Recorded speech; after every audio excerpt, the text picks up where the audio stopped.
This is IGN. Paramount reportedly wants a fresh Star Trek movie. Welcome to your IGN Daily Update. But first, 8 years on from its initial announcement, the long-awaited Metroid Prime 4 Beyond is now just a month from launch, and now fans can watch a fresh trailer. Due to launch on December 4th, Metroid Prime 4 Beyond remains mysterious, with Nintendo keeping details of its much-delayed first-person shooter largely under wraps. Exactly how it picks up the story of Metroid Prime Trilogy 18 years later, we have no idea. All the areas Samus will visit, not a clue. Chozo Lord, Dark Samus, Phazon, other bounty hunters? Time will tell, though as of September we know Samus somehow has a motorbike. This year in particular has seen Nintendo fans fret over the continued wait for more information, and rumors of a delay spread as the wait for a release date dragged on. Glimpses of the game to date have not prompted an outpouring of excitement either, with a fairly mixed response to the Switch 2 event demo. To be fair, a linear and not overly exciting section from the game's opening, and a brief showing in September's General Nintendo Direct. Fan eyebrows have been raised, too, by the apparent lack of marketing dedicated to the game. Where Kirby Air Riders has been featured in 2 lengthy dedicated Nintendo Directs, Metroid Prime 4 has had none. But there is still time for the Metroid Prime 4 hype machine to kick into gear, and now, 30 days from launch, fans are celebrating a new trailer doing just that. While there are no standout reveals in the video, it does an entertaining job of showing Samus in action, highlighting baddie Sylix and revisiting more of the game's setting, the planet Vuros. Again, Metroid Prime 4 Beyond launches for Nintendo Switch and Switch 2 next month. And Robert Pattinson has casually confirmed he's in Dune 3 as part of a throwaway comment he made in an interview to promote his new movie with Jennifer Lawrence, Die My Love. In April, The Hollywood Reporter said Robert Pattinson was, quote, circling the role of the chief villain of the film, potentially side tale from Frank Herbert's Dune books.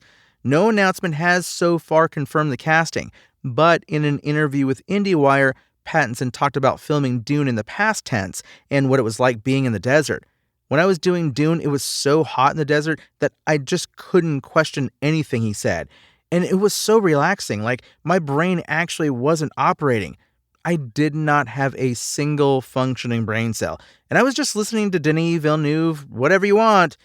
Director Denis Villeneuve's Dune 3 is set to tell the story of Herbert's second Dune book, Dune Messiah, which itself is set 12 years after the events of the first book. For Dune 3, that means picking things up amid Paul Atreides' devastating jihad, which has conquered the universe. We also know Jason Momoa's son, Nakoa Wolf Momoa, and Silo's Ida Brooke are set to play Leto II and Ghanima, the twin offspring of Paul Atreides, and Jason Momoa himself has confirmed his return for Dune 3. In 2021's Dune, Momoa played Duncan Idaho, sword master and mentor to Paul. His character dies following the Harkonnen invasion of Arrakis and does not appear in Dune Part 2. Dune 3 is set to launch at some point in 2026.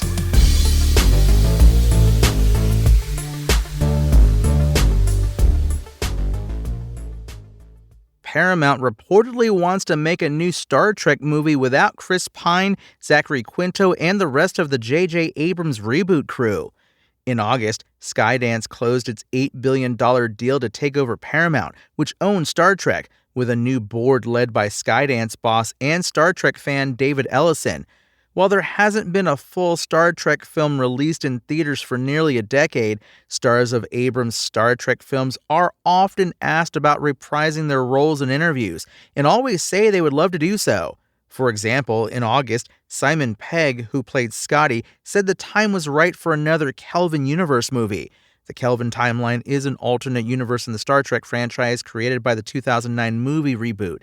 It diverges from the original, quote, prime timeline when the USS Kelvin is destroyed by a Romulan mining ship from the future, which leads to a new history for the characters, including a young James T. Kirk, played by Chris Pine. Well, I know David Ellison is a big Star Trek fan, Pegg said during a recent STLV Trek to Vegas panel, according to TrekMovie.com. I know he cares about the series, so I would love it. I would be delighted if we could make another film. I love those guys. And despite how we had a tragedy in our group, which was the death of Anton Yelchin in 2016, which was extremely painful, it would be wonderful to come together again. J.J. Abrams has always said that there are scripts being developed and this and that.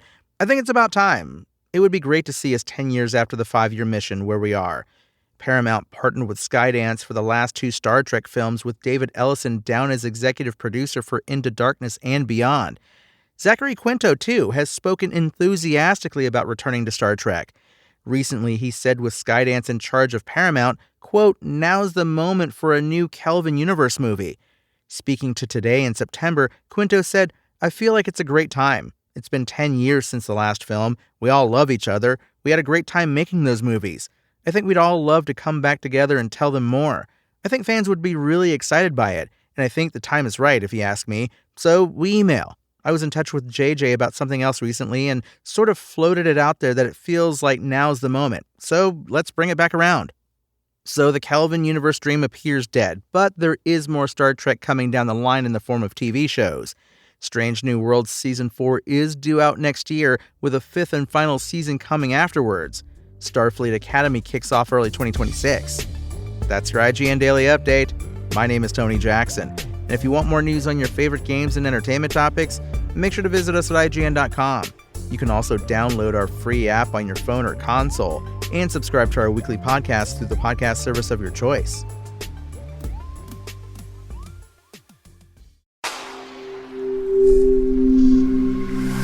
Spoken Layer.